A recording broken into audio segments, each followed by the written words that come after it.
Hey everyone, welcome back to You Are What You Love. I'm your host, Marissa Tandon, and today's episode is part 2 of last week's conversation.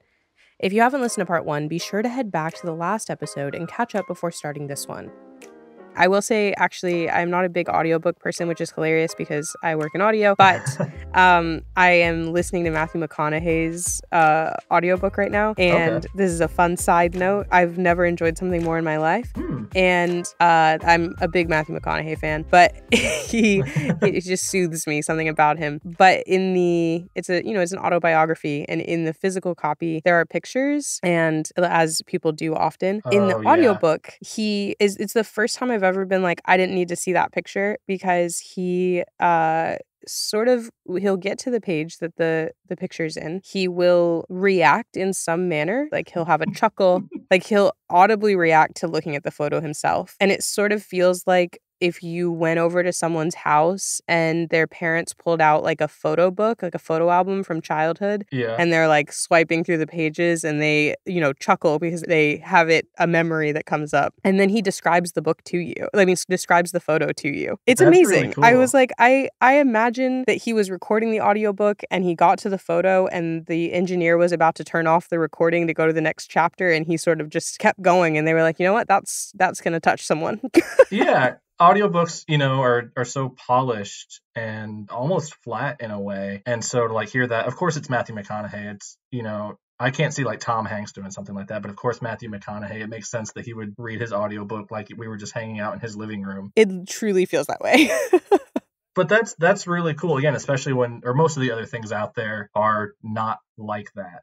And they're very sort of heavily edited and very much you read exactly what's on the page, and that's sort of the end of it. Yeah, it's cool. I think there are people doing some interesting things with audiobooks lately, and doing full cast and readings and giving different characters, different actors and things like that, which is cool. But from a biography standpoint, it's the first time I've seen someone do something like that makes it feel so personal. But it's similar to what you're talking about, is the craft of the book itself. I imagine obviously this author wrote the book and knew what he wanted to do with it, and then sat down with a designer, and that designer sat down and said, okay, well, what if we split this into 2 different looks, and also probably agonized over finding exactly the right font. Yeah. And I love that. I think there's something so cool about that. And when you digitize it, it does slightly take away from that, because you as the reader can change the font of the book. Yeah. And real quick before I forget, I have to ask, how some books, mostly biographies, will have the pages in the middle that have all the pictures and stuff? Are you one of the people that when you get those books, you just go right to the pictures and look at all the pictures right away? Or do you read through the book and then look at the pictures when you get to that part? It's a good question. I'm not a huge biography reader.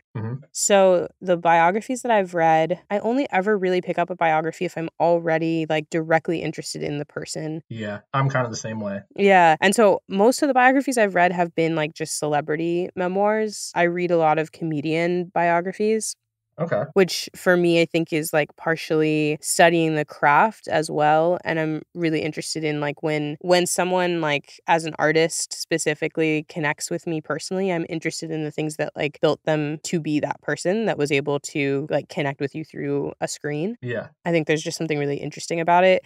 So the only ones that I can think of that have had photos are Amy Poehler's Yes Please, which that one I did look at the photos when I was buying the book, so I didn't even read it before I did that. But hers are it's a specific the very middle of it. They're not spread out through the book. Yeah. So when they're spread out through the book, I usually will read it as it comes, because I think it's partially it's that Matthew McConaughey feel where it's okay, this photo connects to this story and I want the context before I get there. Okay. Yeah, so that's my answer. It's a non-answer. There is no actual. Well, again, it's another beautiful thing about books is there's no wrong answer to it. You can enjoy it how you want to enjoy it, and if you're enjoying yourself, then that's all that matters. I think there's some of it has to be or not has to be, it definitely is a parasocial connection to it, where it's something about it feels weird to jump straight to someone's photo album without hearing the story behind it, I guess. Oh, no, that makes perfect sense. Yeah. What about you? Do you jump straight to the photos, or do you... I asked the question and then immediately realized that it's been a while since I've read one of those books as well. Again, I only try to pick up biographies if I'm interested in the person already. I don't typically grab random biographies off the shelf and read those. The last one I think I even tried was Jeanette McCurdy's autobiography. I was listening to it on audiobook. I don't think I got more than 20 minutes into it. Oh, really? It was just, she's very well read. She does it very well. But just hearing these stories about her mother and all the things her mother put her through, I just was like, I don't want to, this woman, like I'm listening to these stories, these awful stories about this awful woman putting her through this stuff. And I just had to stop and be like, I can't stand it. Just emotionally, yeah. Yeah, it was just a lot to try to hear about someone living that experience. I had to stop. It's like I read The Road by Cormac McCarthy a long time ago, and I could really only get through a few pages of that at a time because it's so depressing. And I would get through a few pages and another depressing thing would happen, and I had to put it down and say, well, I need to watch cartoons or something to cheer myself up for a little bit. But yeah, so to go back and answer the question, when I was younger, I liked to flip to the pictures and sort of almost like a preview for a movie, kind of see the pictures and see some of the people that, might be mentioned and some of the places that might be talked about. And so when I got to those points in the book, I could kind of visualize those things in my head a little bit better. But I think now, again, I can't imagine doing that now. I would feel like I would just pick up the book and read and maybe do the absolutely wild thing and just flip back and forth between the pictures and the pages and not read straight through. But yeah, I don't know. I was just curious. Since we're asking, controversial hot takes and opinions and things. Yeah, I feel like, any sound clip from this will be starting a hot debate on the internet. Oh, yes.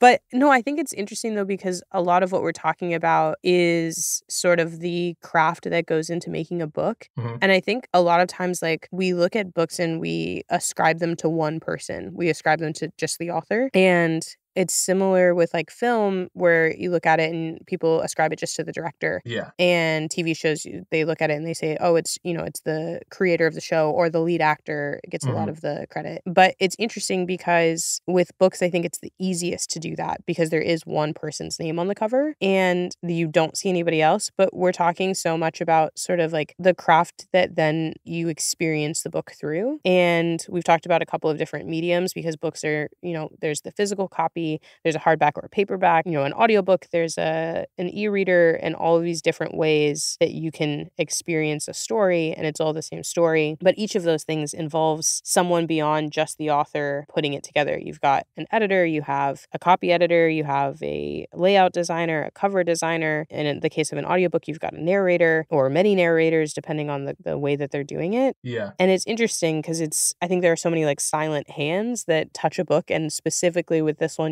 with the Pendragon books, you're talking about one of those pieces that was a big part of why you were interested in the craft. Yeah, and I think part of that was the author, DJ MacHale. This is something else I wanted to touch on. He had actually worked in television before writing the book or starting this series. So I think he probably had a better idea about how important the visuals of the book and the design of the book is than someone who just picked up a pen and wrote a book one day. I think he probably went into that a little more conscious of those design choices than someone else might have. But touching on that, I realized part of the reason I wanted to talk about Pendragon was because I remember getting to the end of the book and reading, the little author biography they have in the back and finding out that one of the shows that he worked on was a show called Ghostwriter. I don't know if you know it or even anybody listening would know it, but it was this show in the 90s that I think 90s, early 2000s that I absolutely loved. And finding out that he had written for that and then also had written this book that I really enjoyed, it was the first time I became aware of an author or a creator as someone who does other things. Which I know sounds a little silly to say, but it was that idea of, oh, well, this guy wrote this book that I like, and he worked on this TV show that I like. If he writes something else, I'll probably look into it just based on like his name alone, the fact that I know his name, almost like that recognition, the brand recognition of this person has done other things that I liked. If he puts out something else, I'll check that out too, just because I have read other stuff and enjoyed other stuff that they've done. And it was the first time I became aware of that. And so after that was when I started paying attention to authors, but then also very quickly to musicians and actors and artists and other types of writers, television show writers, film writers, directors. And I'm at a point now where anytime I see a TV show or any kind of creative project, a TV show, a book, movie, whatever, I'll look and try to see who was involved in that I would know, and names that I recognize, because I'm like, well, if I enjoyed this, let me see what else they've worked on, and I can check that out and maybe enjoy that as well. And so it's almost like this little like treasure hunt or this this scavenger hunt where I'm finding a name and then tracking it back to something else and finding out, oh, this person I liked also worked on this. I think it's like Alex Hirsch is one of the main people that did Gravity Falls, which I absolutely love. And then going back and finding out, I think he worked on like The Marvelous Misadventures of Flapjack, but just seeing like all those Cartoon Network shows and seeing how all the people that worked on that later went off to create a lot of their own things and do a lot of their own things, and just sort of seeing that tree or those branches and following these different creators as they move from project to project and seeing how they all influence each other and work with each other and play off of each other's ideas is really something I do enjoy, and it helps me find new things to enjoy and new media to consume. Yeah, you're talking about sort of like that feeling of trusting a writer for the first time. Yeah, exactly. So like we've talked about actors to some degree and like my feelings about Matthew McConaughey. It's easy for me to love Matthew McConaughey because I know what he looks like. And you instantly create that connection when you see someone on screen. And I think there's a difference when it comes to a writer specifically because you have to read the book first. You have to go through it first to say like, oh, I'm interested in who this person is. And like you said, like the author page is at the back of the book. It's not at the beginning. Mm-hmm. Most of the time, I'm sure, as I make a wide sweeping generalization, I'm sure someone's put their author book in the front before. Absolutely. But generally speaking, it's like the last page of the book, like even after the acknowledgments and the preview for the next book or whatever, it's all the way at the back. And sometimes it's on the back of the dust jacket. And I think there's something really specific about it because you have to go all the way through the book first, unless you're one of those skip to the end people that is interested in the author already. So I think like there's something really powerful about it because it makes you go, okay, now I'm going to read this bio. Like there's certainly books that even as a writer, I get to the end and I don't check the biography. I don't connect with that person. Yeah. But if a book is good enough to make you go, oh man, let me see who wrote that. And then you obviously had the connection of being like, oh, this person wrote these other books. Like I just actually had that with another one of the really big books that happened last year, which was Tomorrow and Tomorrow and Tomorrow. And I got to the end of the book and read the biography because I was curious because the book is set in LA and Boston in different time periods. Okay. And I grew up in LA and I went to college in Boston. So there were little parts of it where I was like getting annoyed. And at a certain point I was like, did this person even live? Like, is this person from here or did they Google it? Yeah. And I read it, but then I did switch back to, that was the first time I've like flipped to the author bio before I'm done with the book, because at the beginning I was like, I can feel myself getting annoyed. I'm going to need to know if this person actually knows what they're talking about. You just were picking up on those little clues where you're like, he's not one of us. He doesn't. Yeah, I was like, here. I don't know if this woman actually knows what it is. No, it's okay. I didn't mention the author. No, so I flipped to the back to read to see like, normally it says like this person is from like here and lives with her dog and her husband or whatever. And so I flipped and it said that she had lived in LA and went to Boston for college or went to Cambridge for college. And I was like, all right, fine. I will give you a chance. And then when I had seen that, I read the book. I really actually enjoyed the book. I thought it was very, very well done. But at the end, something about it had felt so familiar, and I read the rest of her bio, and she had written a book that I read when I was in like the 7th grade. Oh, okay. She'd written like a middle grade book. And so I think you can feel that sort of thread of a writer behind the prose. Like you're saying, you read this book and then you got to the bio and then you were like, oh, I love this other thing that they did. Of course he wrote this book. Of course I love this book. Yeah. Of course I'll read whatever he does next. And so I think there's something interesting about it when it comes to writers, because you don't get to that connection until after you've already decided that you love what they've done or you hate what they've done. Yeah. You already have your strong feeling. It's something that's carried over into my adult life. I feel like I've talked about my wife a ton, but she very much doesn't really care about actors or celebrities or anything like that. And so like if we'll see a preview for a movie, I'll say, oh, that seems pretty good. We should go watch it. It's got this and this. The classic phrase that she hates is it's got a good cast. Okay. And she's like, well, that doesn't mean anything. She's like, yeah, those people have like done other things that have been good, but that doesn't mean this thing is automatically going to be good. And so I'm like, well, if they do enough stuff that's good, chances are it proves that they themselves are good actors. But again, it's that I just unconsciously look for those connections and those threads. And so if there's somebody I enjoy, whose work I enjoy, and I see that they've done something else, I'm automatically going to be more favorable to that. Or on the flip side, if there's somebody that I don't really like, whose work I don't enjoy for whatever whatever reason, if I see they've done something else or worked on something else, I can say, I might stay away from that, or at the very least, I won't jump to go see it or buy that book. And sort of, in my mind, it helps me sort of navigate, because the entertainment industry is huge, whether it's movies or TVs or publishing, whatever, there's just so much out there. And like I said, my free time is limited. I want to be sure I'm enjoying myself as much as I can. And so following these people, as they create things, it's like taking a shortcut in my mind. I don't have to wade through all this other stuff that's out there. I can just follow this path that's been cut before me or laid out before me, and I can get to something good without having to worry about the rest. And maybe along the way, I'll find another path and find something else to enjoy. And yeah, just having that knowledge and just keeping that in my head and paying attention to those sorts of things has really carried into my adult life. And again, is something that makes it easier for me to find new things to enjoy. Yeah, it's funny when you reference like the flip side, like, okay, this person has done it, this celebrity. I could use Matthew McConaughey again, because why not? We're picking on him today in a positive way. Love him so much. Matthew, if you're listening, please don't take it personally. Matthew, if you're listening, please do take it personally. I love you. Matthew, if you're listening, please come on the show. Marissa's a great host, and you'd have a great time. Oh, we could talk about nothing, and it would be great. That man can talk about anything. But I think like the point that you're making is a good one, which is like, okay, it has a great cast. I love that as a point, and I love that your wife is sort of like, yeah, and like, what's the story? Yeah. What's it about? But it is that like that trust, I think, that you build with a creative person, with an artist. Like, for example, my dad's thing is like Denzel Washington has never done a bad movie. So if I go see a movie because Denzel Washington is in it, I know it's going to be a good movie because I just trust that he won't do a bad one. Exactly. And the flip side is the same case where you mentioned like not trusting people. Like there are certain celebrities that I think are sort of like an unendorsement. Like if I see them in something, there's no way that I'm going to go, Absolutely. The shorthand that you mentioned is really interesting because it is sort of like the same thing that we talked about earlier with going into a bookstore and saying, I like this thing, and trusting a person simply because they work in a bookstore to also be able to answer your question and help you find something. And you're connecting on such a base level. And like you said, it really does open the door to a ton of other things that you can read or that you can enjoy. And then plus with like social media to a degree, you can actually connect with authors to a deeper degree where I think Emily Henry is a great example of this. She wrote 4 very, very, very popular romance novels recently. Okay.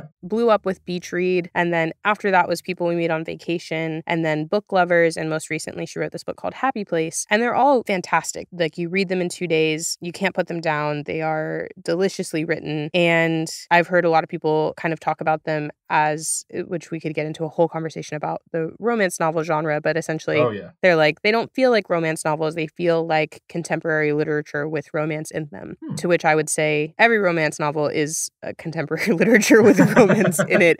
You just connected with this really well because it's really well written. But the thing that I find interesting about her is that she uses her Instagram account almost solely to recommend other romance novel authors. Oh, that's very cool. There are so many books that I've read simply because she was like, I read this book and I loved it. And I haven't loved all of them, but I've definitely picked up books that I would never have heard of simply because I trust her. As my dad would say, Denzel's never done a bad movie. Emily's never written a bad book. Right. So you almost have this like inherent trust with authors as well that if Neil Gaiman recommends the book, I'm going to probably pick it up. Yeah. I don't know. I think there's something really specific about like taste when it comes to the person writing the thing that you love. Yeah, one of my favorite, or probably my favorite author in general is John Scalzi. He does a lot of science fiction and things like that. And I read a few of his books and enjoyed them, and then started following him on Twitter and found him on social media. And when I saw just, at least on social media, how good of a person he was, I was like, oh, I'm going to support anything that he does, anything that he writes, both because he's a good author and I enjoy his work, but also because he either is not a good person, is just doing a good job of hiding it, or is more than likely actually a very good person. He's very outspoken about social issues and things like that, and I can really appreciate that. And it's nice to support someone like that and buy those books and enjoy the books, and then also enjoy and knowing that the person behind the book, or the person that wrote the book, I guess, like we were talking about, it's a group effort, but the person that wrote the story is a good person. Again, social media is a double-edged sword. Having that degree of closeness with the author can be a good thing, and it can also, with certain other popular children's books authors, it can spiral and become a very negative and toxic thing. So yeah, being able to, in this day and age, not only pay attention to books and remember names on shelves, names on covers, and find people that way, but then also being able to find them on social media and, like you said, see what they're recommending. I think John, on his blog, I think he has a segment, for lack of a better word, called The Next Big Thing, where he kind of does interviews with authors about their books, and he sort of recommends books that way. And I found a few books through that I, again, normally would not have given a second thought to, but because this is someone that I trust as an author and trust as a person, I feel pretty good about checking out those recommendations. So having that degree of closeness is really unique, and yeah, it does make it a lot easier to find new things. I like how you said, like, it's a degree of closeness. It's a connection point where you trust that they told you a story that connected to you. So any story that they're saying connected with them, you're kind of interested in, like, how it will connect to you, how it will affect you, and does that build that closeness even further to some degree? Yeah. Like, do you have sort of this moment of being like, well, they said that this book was really important to them, and now their book is really important to me, and then when I read it, do I see those building blocks of that book in their work, or that book in their personality, or these pieces that I connect with? I think there's just, I don't know, there's just something so personal about a book, and about, like we've talked about so much, just like the pages in your hand, the story, the time that you spend with it, and being able to feel that closeness with a complete stranger. But yeah.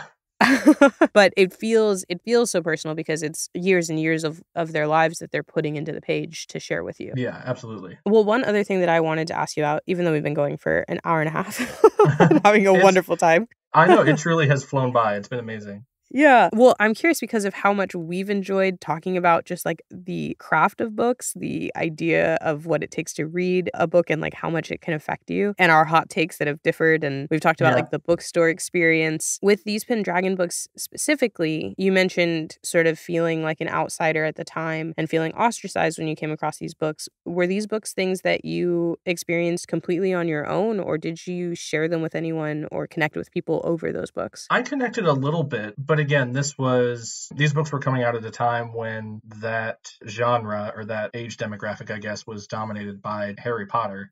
So it kind of got lost in the shuffle, I think, as a lot of books did at that time, just because there was something else new and big and exciting taking the world by storm at that point. So I connected with a few people. Up until recently, I think my wife was actually the only other person I had really ever met who had read the books, much less knew about them. But at this point in time, as I was discovering the books, as I was getting into the Pendragon books, that was when very early social media was kind of taking off. And I remember, like, for the first time going on like the official Pendragon website and finding like all these other people from all over the planet who were enjoying the books as much as I was. And that was kind of my first exposure to a lot of different things. Like, I remember reading like Pendragon fan fiction, and that was sort of my first exposure to that culture. I think even like some role-playing play-by-post forums, things like that, speculation about future books. So it was like a community space very early on that I joined, where I was exposed to a lot of that for the first time. So in my real life, I wasn't connecting with anybody about the books very much, but I could go kind of to this online space and find other people everywhere else who were really enjoying them. So having that as an escape as well, not just escaping into the book, but also escaping into a community of like-minded people, was really something special for me at that point in time. I love always the conversation about like online fandom and how it can connect you, because there's something really, I think, powerful about books that then like transport you to another world. But there's something even better about books that happened post-internet, or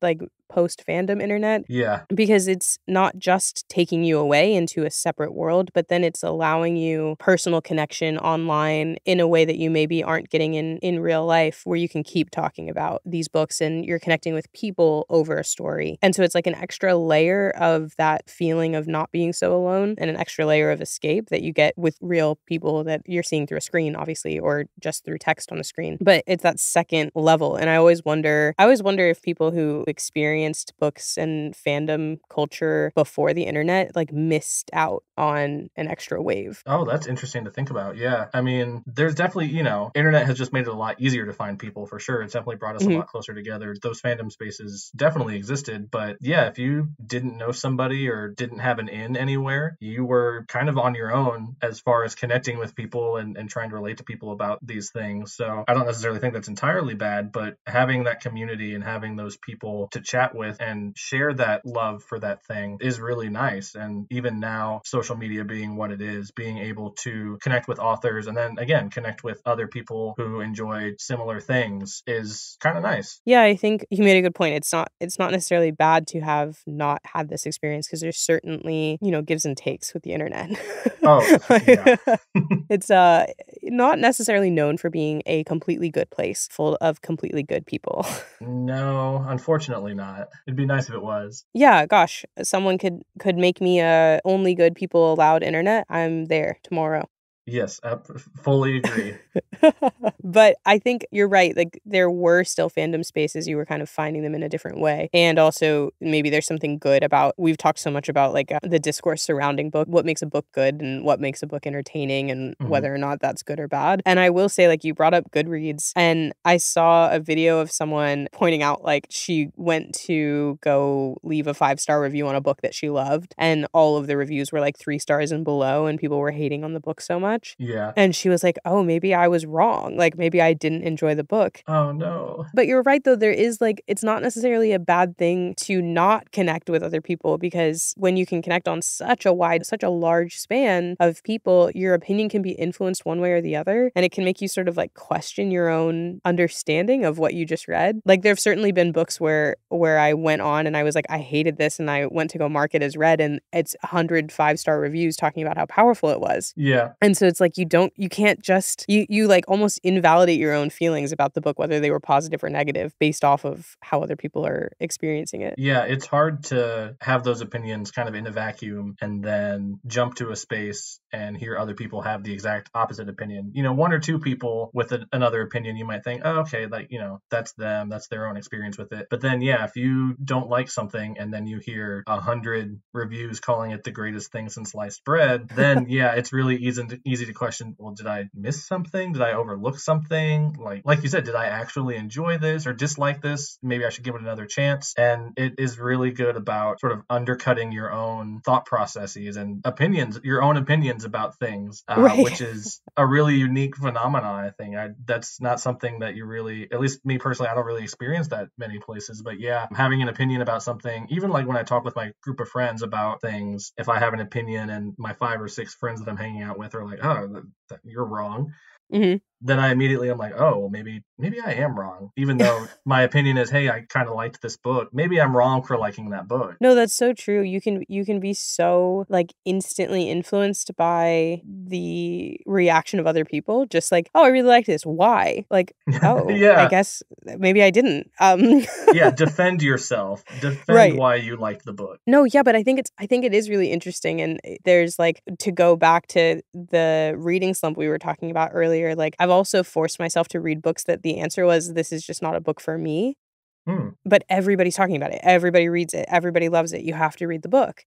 Yeah. And it's like, yeah, I do wonder how much like the accessibility of fandom and internet and book talk and Goodreads and Barnes & Noble newsletters and things like that, how much of it can affect what we're reading in general and like what we're forcing ourselves to read or not reading because we're worried that someone's going to see it. Like I've certainly read books and not marked them as read on Goodreads because I don't want anyone to know I read them. Yeah. Social media has added just this like public layer of your reading habits. I don't know if it's good, actually. Now that we've talked through it, I'm obviously every episode of this so pro fandom, but this might be the first time that I'm like, maybe we should not do that. Maybe we shouldn't do that. Oh, yeah. I mean, definitely, I think anything taken to an extreme can be bad. So, social media serving as a way to connect you with other members of a fandom, that is good. That's a really good function and purpose that it serves. But then when it creates an echo chamber and people sort of get all wound up about loving this thing so much or hating on something so much, and then you come in with a different opinion, it is really easy for the collective to kind of spring on you. And it's gotten a lot more combative, I guess. where as soon as, your opinion differs from what the rest of the fandom thinks, you immediately you're like put on your back foot, have to defend yourself, and it becomes a whole thing. You can't just have an opinion anymore. I think the internet has kind of gotten to a point where it's very, everybody's kind of sequestered themselves into these little spaces where they can be, again, in an echo chamber surrounded by people who think exactly like they do, and it's harder to challenge the status quo, even if that's challenging the status quo is having a different opinion about something. Right, absolutely. Yeah.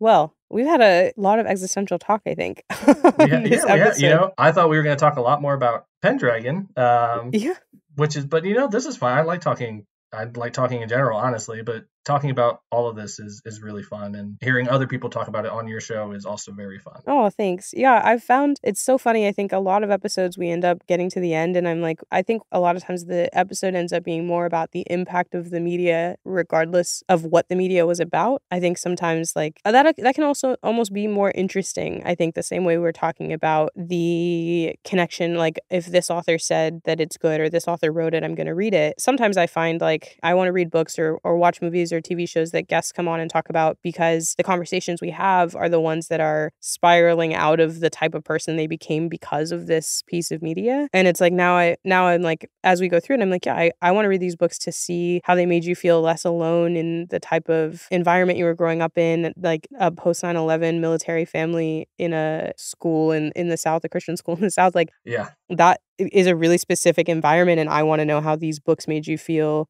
safe enough to become a pretty well-adjusted, interesting person to talk to. So, yeah. Well, thank you. Well, I will say that I've had, as I just said, a wonderful time talking to you and seeing the type of person you've become because of the moments that you had with these books. And I think I will ask you my final question that happens every episode. It's never a surprise, but always causes a crisis. If it hadn't been for the Pendragon books, if you had never picked them up, if your mom had completely forgotten forever that she had wrapped you up a birthday gift and hidden it, and you'd never come across it, what would be different about you today? I had the advantage. I knew this was coming, and I think I put more thought into answering this question than maybe anything else related to the show or to the podcast today. So I've thought about this a lot. Oh, I'm ready. I think if I had never been exposed to these books or hadn't been exposed to them at the point in my life, which I was, I don't think I would be as conscious or as aware of my own actions and the actions and things of people around me. One of the big through lines of the Pendragon books is little actions, little decisions can have big consequences, sort of a ripple effect or a butterfly effect. And that really made me aware of how even the little things I do like on a day-to-day basis, how that could impact other people and the effect that those kinds of things could have. And I think it made me a more empathetic person. I think once I was kind of more keenly aware of how I could influence the world around me, I think I strove to be a better person and to put more good into the world, because, a little thing that you do for somebody might grow to be something a lot bigger and a lot better. And again, thinking about what's going through other people's heads, what are other people experiencing that I might not even know about? Is there something I can do to understand them better, to find some common ground with them, and ultimately, again, to work together to make the world a better place? I don't think I would have been a bad person necessarily. I don't think I would have, been going around taking candies from babies or whatever. Yeah, it made me more determined, I guess, to be a better person and to help where I could and to be kind. Yeah. Even when, and especially when everything else is shit, for lack of a better word, even when the rest of the world is on fire and things are going badly and people are doing all kinds of horrible, horrible things, those books made me realize that those are the times when it's most important to be kind and be selfless and lend a helping hand when you can, because that's what's needed the most. And you never know how those little actions can really make things better in the long run. Yeah, I think you've touched on something really powerful, which is like, it seems so simple, but books teaching you the power of being kind and having empathy for other people. And from that, getting the chance to read and connect with characters who have experiences that are different from your own, which then makes you understand that, again, basic human knowledge, but not necessarily everybody gets it, unfortunately. Yeah. That these are, that people who have differing experiences from you still have something that connects you to them as a human being. And therefore, like, everyone deserves to be treated with respect and kindness, and to try to find that moment to connect with someone, to find that thing to connect with them, even if they're from a totally different world or a fantastical story. Yeah. I think there's something really powerful about that. So I love that you thought this much through your answer, because I love that your answer is basically it just made you a better person. Yeah, and there were, definitely other factors that went into that, but I can look at Pendragon. And again, I reread the books in preparation for this just to kind of relive some of that and re-experience some of that. And as I was going back through them, it really did open my eyes to how much that influenced me as a person, not just, as a creator or as someone who consumes media, but as a person, how important it is to me to emulate those ideals and emulate those characters and help people and be kind at the end of the day. Again, there were a lot of different things I could have pointed to in my upbringing that sort of made me that way, but Pendragon, was really fundamental to all that because of, how much I enjoyed it and how much I related to those characters and the time at which I was reading them, how important it was to me to see some of that and then to want to reflect that in my own reality. Yeah. Well, thank you so much for sharing and coming on the show. And I know you mentioned at the beginning you had some anxieties about joining this side of the, not camera, microphone, I suppose. Sure. But I would say that you were a fantastic guest. So I really appreciate you joining me and being so open and honest. Yeah. Well, thank you for having me. Again, when I put in my application to be on the show, I didn't really think I was ever going to hear anything back from it. And then you wrote back and were like, hey, I'd love to have you on. And I said, oh, well, all right, sure. I didn't, it's like the the plankton thing from SpongeBob where he's like, what are you going to do now? I don't know. I didn't think I'd get this far. Yeah. So you wrote back and I was like, sure, let's do it. I'll go on. I'll have some fun. And it's been a blast. So thank you for having me. Yeah, of course. I appreciate it. Maybe this should be your sign. If you're listening, fill out that application, send your email, try to go after the thing that you want. Yeah, go for it. Awesome. Well, thanks, Harrison. Yeah, thank you, Marissa. Between now and next Wednesday, if you want to keep in touch, you can follow me on social media at Marissa Kamari, anywhere you get your social media fix. You can also sign up for my newsletter by going to our website, tandonproductions.com, clicking on You Are What You Love, and signing up there. I send out an issue with every episode of this podcast. And we just started a Discord server, so if you want to connect with me, with other listeners, and talk about the types of things that we are talking about on this show, you can join that by clicking on the link in the episode description. Until next Wednesday, I hope you are enjoying what you love.